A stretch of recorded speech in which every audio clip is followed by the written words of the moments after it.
Kejaksaan Negeri Ogan Komering Ulu Selatan melakukan pencanangan pembangunan zona integritas menuju wilayah birokrasi bersih dan melayani atau WBBM.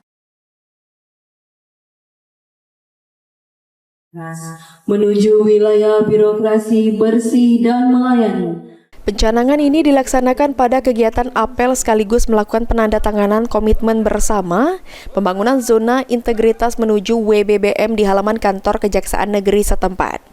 Penandatanganan fakta integritas ini dilaksanakan serentak oleh seluruh kejari yang ada di jajaran Kejati Sumatera Selatan, termasuk Kejari Ogan Komering Ulu Selatan yang ditandatangani oleh Beni Putra selaku Kajari Ogan Komering Ulu Selatan.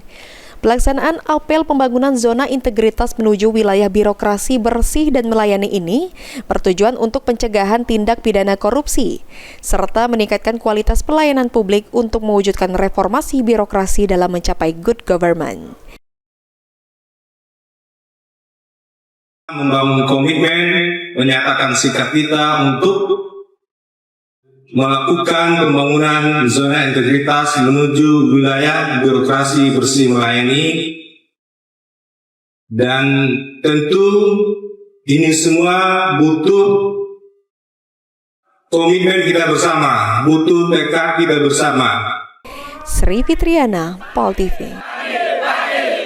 Siapa kita? Kejaksaan Negeri Ogan Komering Ulu Selatan. Kejaksaan